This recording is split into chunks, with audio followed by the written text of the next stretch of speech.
Hello friends, कैसे हैं आप सब। होप सो आप सब बहुत अच्छे होंगे। और मेरी तो प्रभु से यही दुआ है कि मेरे सारे व्यूअर्स, जितना भी मेरा यूट्यूब परिवार है, ये सब बहुत स्वस्थ रहे और सभी बीमारियों से बचा रहे।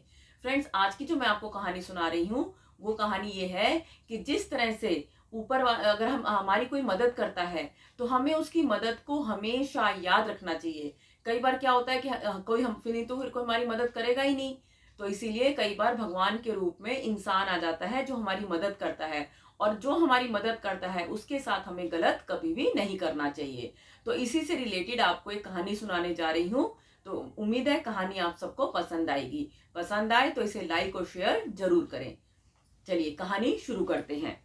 एक छोटे से गांव में एक गरीब ब्राह्मण रहता था। उसका नाम था ओम प्रकाश। वह बहुत गरीब था। वह इतना गरीब था कि उसके परिवार को कभी कभी भूखा रहना पड़ता था। तब उसे किसी ने सलाह दी कि भाई पास के शहर में चले जाओ और वहां जाकर कोई काम ढूंढो। अब गांव में तो इतने पुजारी हैं तो तुम्हारा कोई काम चल ही नहीं पाएगा, और इसका कब तक तुम्हारा परिवार इस तरह से भूखों मरता रहेगा।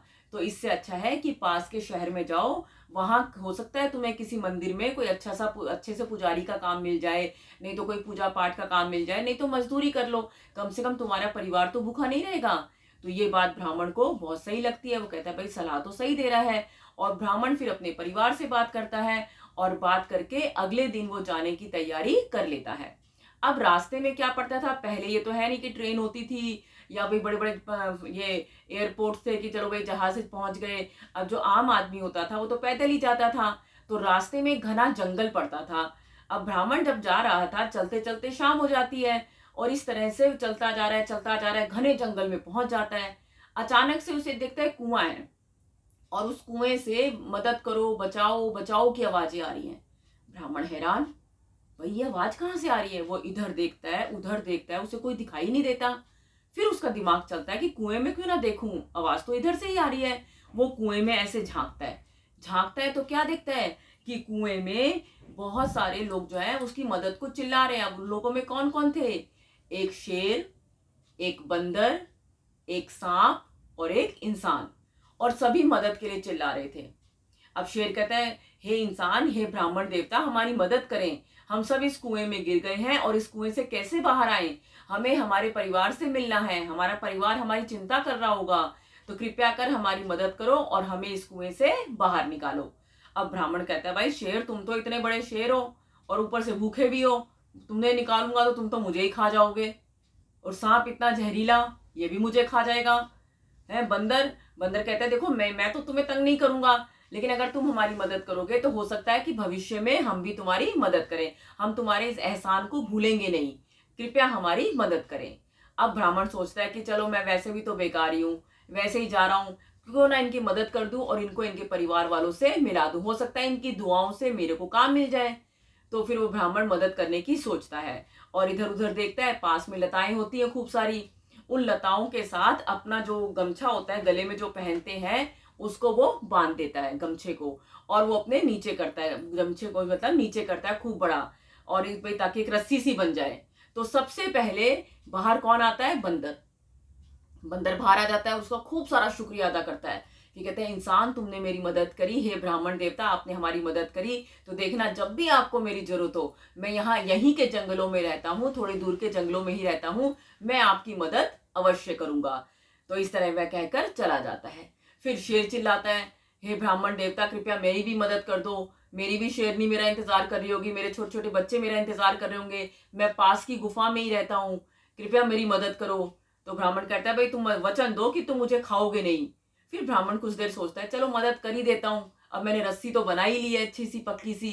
तो वो रस्सी नीचे गिराता है, और उसे पकड़कर शेर भी बाहर आ जाता है। फिर शेर बाहर आकर उसे बताता है कि देखो मैं सामने जो गुफा है वहीं पे रहता हूँ, और जब भी तुम्हें मेरी मदद की जरूरत हो तो मेरे पास चले आना। इस तरह शेर भी धन्यवाद देते हुए, ब्राह्मण का धन्यवाद करते हुए चला जाता है।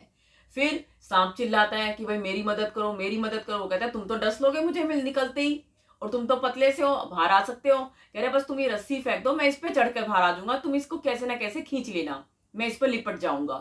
वो कहता है, भाई देख लो, फिर कहता है चल मैंने अब 2 की मदद कर दी। ब्राह्मण होता है बेचारा, सीधा सरल होता है, कहता है ठीक है भाई तुम्हारी भी मदद कर देता हूँ।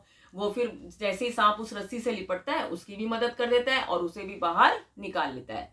फिर बचता है इंसान। लेकिन जब सांप बाहर आता है तो वो ब्राह्मण को कहता है देखो इस इंसान की मदद मत करना, बाकी तुमने हमारी मदद कर दी, हम सब तुम्हारे काम आएंगे, इस बात को याद रखना। लेकिन वो इंसान चिल्लाता है कि भाई मेरा भी परिवार है, मेरे भी बच्चे हैं, मेरे को भी मदद करो भाई, मैं भी तो मदद चाहता हूँ, मेरी मदद करो। वो कहता है चलो भाई इंसान है तो भाई हमारी तरह ही है, इसकी मदद तो जरूर करूंगा। वो फिर से उसी रस्सी को गिराता है और बहुत मुश्किल से उसे खींचता है।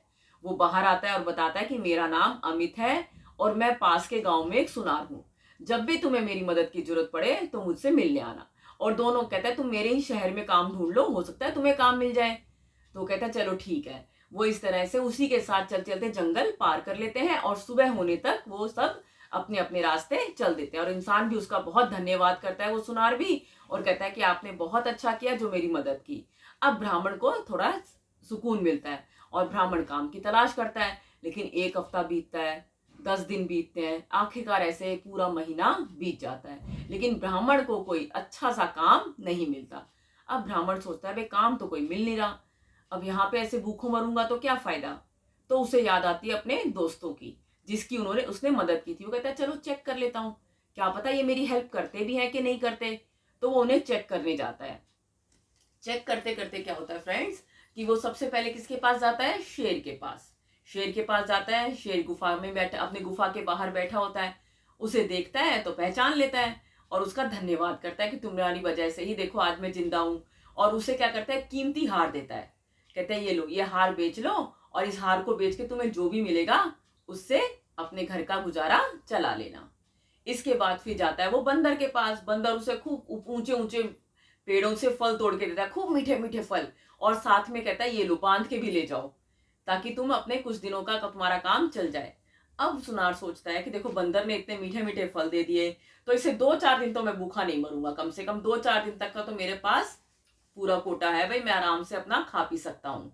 इसके बाद बंदर जाता है, फिर वो जाता है वापस शहर की तरफ और देखता है कि हार तो कीमती दिखाई दे रहा है। उसे तो पता नहीं होता कि भाई कैसा है कैसा नहीं, लेकिन उसे सुंदर लग रहा होता है हार। कहता है फिर उसे अपने दोस्त सुनार की याद आती है, अमित की। कहता है कि भाई वो सुनार था और उसने कहा था, तो सोचता है चलो उसको भी देख लेता हूँ, वो भी मेरी मदद जरूर करेगा। और वो उसके पास जाता है और हार दिखाता है। जैसे ही अमित उसे देखता है पहले तो उसका स्वागत करता है और फिर उसे बिठाता है।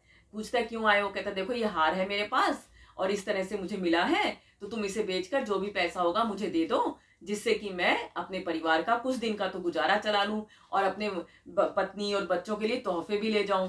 तो कहता है ठीक है तुम थोड़ी देर बैठो मैं भी आता हूँ।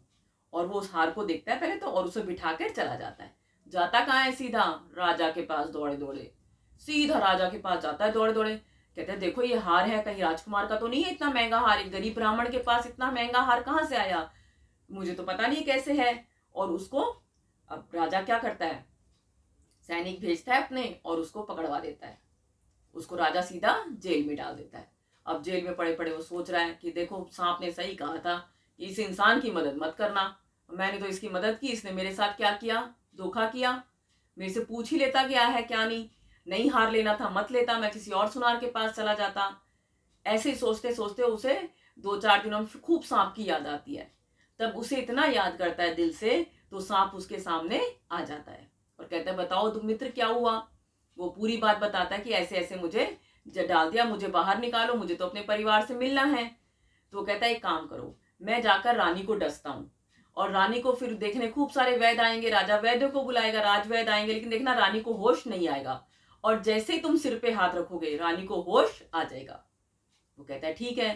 तो ऐसे ही क्या होता है, वो सीधा जाता है राजा के पास, रानी के पास। रानी अपने महल में ही होती है और उसे हल्का सा डस लेता है जिससे कि उसकी मौत ना हो। अब सभी राजवैद्यों को बुलाया जाता है, सभी को बुलाया जाता है, लेकिन रानी को होश ही नहीं आता।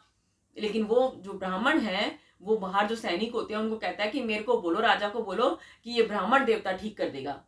कहते हैं ये कैसे ठीक कर देगा जब इतने बड़े राजवैद्य ठीक नहीं कर सके। कह रहे बस एक मौका, मुझे सिर्फ एक मौका दो, देखो मैं सब ठीक कर दूंगा। कहते हैं चलो ठीक है भाई, अब रानी ठीक नहीं हो रही, 2-4 दिन हो गए हैं। तो वो फिर ब्राह्मण को रानी के पास ले जाते हैं। ब्राह्मण जाता है और रानी के सिर पर हाथ रखता है, कुछ देर हाथ रखता है तो इतने में रानी को होश आ जाता है। तो फिर राजा बहुत खुश होता है ब्राह्मण से, कहता है ब्राह्मण देवता बताइए किस कारण से आपने हार चोरी किया। तो ब्राह्मण कहता है मैंने हार चोरी नहीं किया था। राजा को शुरू से लेकर अंत तक की कुएं वाली सारी बातें बताता है और ये भी बताता है किस तरह से जानवरों ने उसकी मदद की लेकिन इंसान ने उसकी मदद नहीं की। तब राजा को बहुत बुरा लगता है, वो तुरंत सुनार को बुलाता है और सुनार को कहता है कि यह तुमने ठीक नहीं किया, एहसान के बदले तुमने क्या किया। तब वो माफ़ी मांगता है और उसे कहता है, उनसे ब्राह्मण से भी माफ़ी मांगता है और राजा से भी माफ़ी मांगता है और राजा ब्राह्मण को अपने देश का राज पंडित बना देता है। तो इस तरह से भला करने वाले का अंत में भला ही होता है। तो हमें ये नहीं सोचना चाहिए कि नहीं हमें भला नहीं करना है, हमें हमेशा दूसरों की भलाई सोचनी चाहिए, अंत भला तो सब भला। और इस तरह से बाद में ब्राह्मण का परिवार भी उसके साथ आ जाता है और सब खुशी खुशी रहना शुरू हो जाते हैं। तो फ्रेंड्स, कैसी लगी आपको मेरी कहानी? अच्छी लगी हो तो इसे लाइक और सब्सक्राइब जरूर करें। Thank you.